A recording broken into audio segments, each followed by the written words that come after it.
To say the desert was hell wasn't inaccurate. The sun was still up during the fight and it was still blistering hot.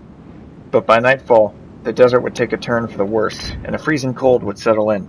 Archer knew this and had to seek out the other two pilots immediately. As he landed, he pulled out his pistol from his holster.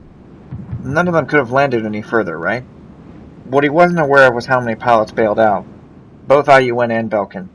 Nobody could tell who was who. Frequent gunshots were heard, both friend and foe. Grim had a radio, but he was hesitant to use it. Who was friend or foe? He worried he might doom the other pilots if the enemy heard them, but he realized he had no choice. He turned on the radio and spoke. "This is Archer. Is anyone out there?" I repeat, this is Archer. Is anyone out there? This is Griffiths. Can you hear me? Roger, I can hear you. Talisman hasn't appeared on radio yet. I haven't heard from him. Okay. We have to find Talisman. His radio may have been damaged. No! We have to hold tight before rescue arrives. It'll be a while. Stay calm. Stay calm? Look what's going on out there. I'm sorry, I was talking to myself. Well, that's odd. Alright, let's try to find each other.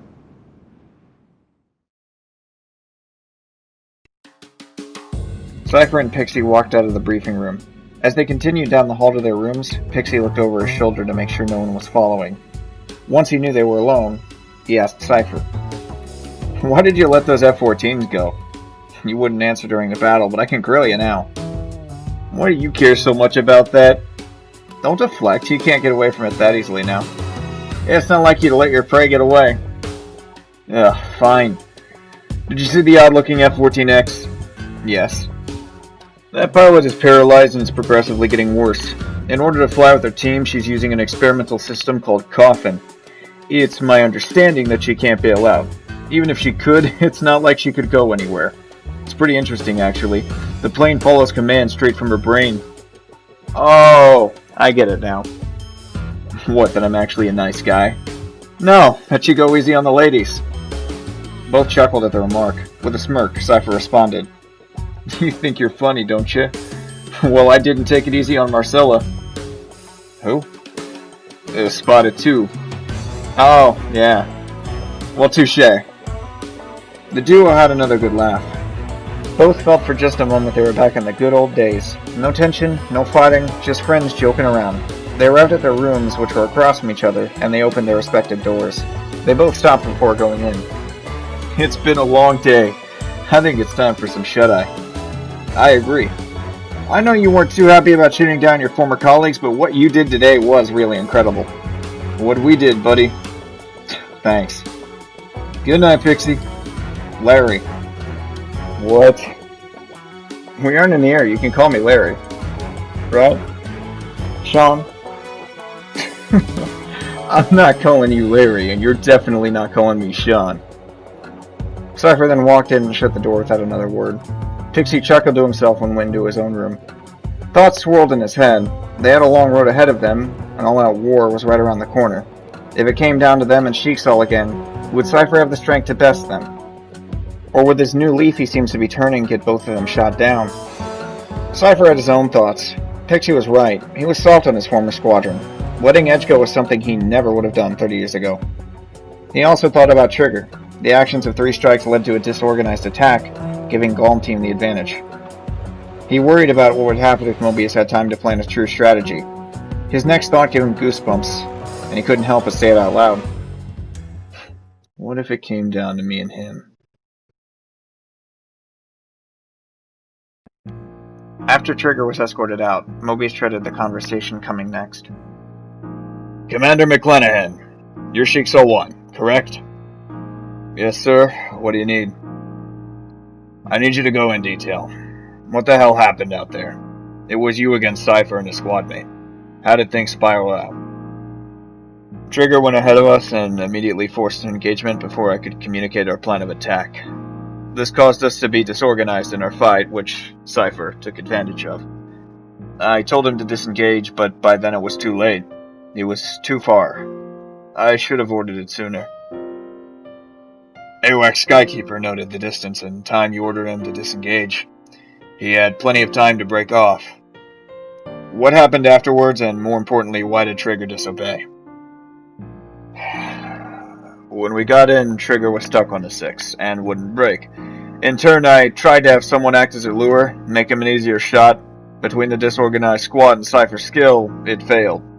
And as for why he did it, I'm unsure. I think it was him rushing to take care of the Savior's biggest trump card. He was very adamant about it before you walked in and briefed us on the mission. Do you know if this has to do with Trigger's presence at the lighthouse? I wouldn't write it off. Very well. Be ready soon. We'll commence a rescue operation as soon as we can. We'll discuss more later. Hector sat in his office deep in thought over the mission. He was tired, not just having a part of his operation taken away, but his friends in Sheikstall being in danger in B7R. And he wasn't going to have it any easier. Mobius was heard walking into the room, clearly frustrated. This is the part where you said I told you. I explicitly told you Trigger wasn't in the right state of mind. You just wanted yet another member of your elite squad. Did you even care about him? Listen, Trigger may not be in the best state, but I told you we can't take risks. Cypher's the only thing stopping us from taking the Saviors down. Which is why us having a pilot in a poor mental state and a cripple in a coffin is the last thing we need. They jeopardized this operation and stopped us from taking down Cypher. Look, don't blame me for what they wish for. Nagase, Beckett, they chose to be here. Beckett would have tried to join no matter what, and Nagase would never leave a squad to fight. Listen, we will get our squad back, and the squad being disorganized will not happen again. I hope you're right. As Mobius was walking out, he swore he could hear footsteps walking around the corner. He jogged to check, before running into Blaze. Hey, is something wrong? It wasn't long before he realized why Blaze looked angry. Blaze walked off silently. Mobius stood on his own. He felt truly alone, like he always was up there. Hans and Griffiths were huddled together, trying to do their damnedest to get as much heat as possible. Damn it, I expected it to be cold, but I didn't expect it to be this cold. I don't know, I just hope he's alright, and if he is, we have to find him soon. If rescue ever comes, we can't leave him. The two of them had their rescue beacons active, and their sidearms ready. They were buried in a hill in the desert, peeking over. They sat there for hours, hearing gunshots and seeing men from both sides running at each other. Neither spoke, as they don't want to get involved. Damn it, it's freezing. Are they really going to make us wait all night for rescue? Calm down, the freezing won't kill you. I'll get you hot chocolate when we get back to base.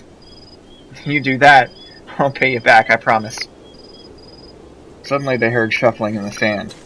You could barely hear it, but it was there. They couldn't tell if it was the wind until they heard a repeated pattern. It was getting louder, and closer. Suddenly, hands up! Hands where I can— Whoa, whoa, whoa, whoa! Oh! Thank God it's you! Holy shit, you gave me a heart attack. Yeah, I know the feeling. Will you please put the gun down? Both of you, get down over here. We don't know if there are any more out there. The two of them grouped up with Hans behind the dune, digging themselves in for heat. Damn it, why don't we listen to that overhyped old-timer? What? Mobius! I gotta thought that baiting pilots into being engaged with a demon lord of all people was a good idea.